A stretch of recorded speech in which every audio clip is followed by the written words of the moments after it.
हेबाकु जाउछि राउरकेलावासी स्वप्न जहाँ बीजेडी सरकार समय होई पारि नाही ताहा वर्तमान रो सरकार पूरा करबाकु जाउछि। दीर्घ 10 वर्ष हेब वेदव्यास पीठरे एक झूला पोल निर्माण पई दाबी होई आसुछि।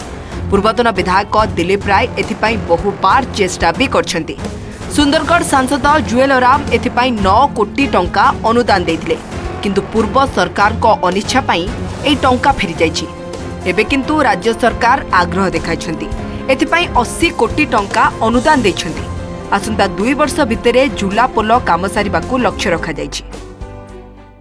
आमे बहुत दिन लड़ी कला परे खुशीर कथा आमे तो एटा 2014 रु लगे कि चलथिला बहुत गोटे स्टेजेस टोटल हो जाइथिला, तापरे ताको पॉलिटिकली अटके दिया गला हे पर नथिला।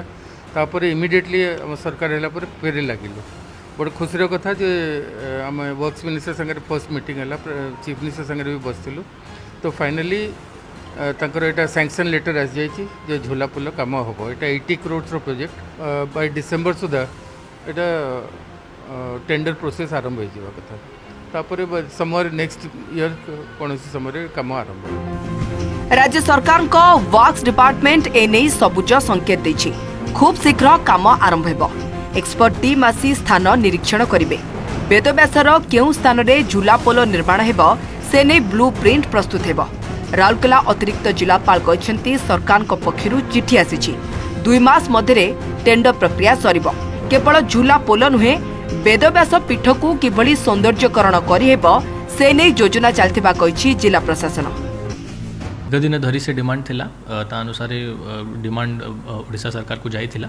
ओडिशा सरकार निष्पत्ति नेउछन्ती आ हमरो आरएनडी जो अछि वर्क्स डिपार्टमेंट तांका इंजीनियरिंग चीफ चिट्ठी आसुची, से माने एबे तार एस्टिमेट प्रिपेयर करिवे। एस्टिमेट प्रिपेयर कला परे ओडिशा गवर्नमेंट फंड्स प्लेस करी कि तार काम आरंभ होबो। वर्तमान जस्ट वर्क्स डिपार्टमेंट गो हाइड पई दीची।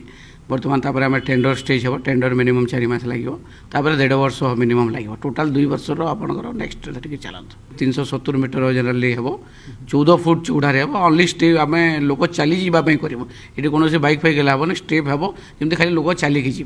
तो से हिसाब से आम माने प्लान कर सेफ्टी रही।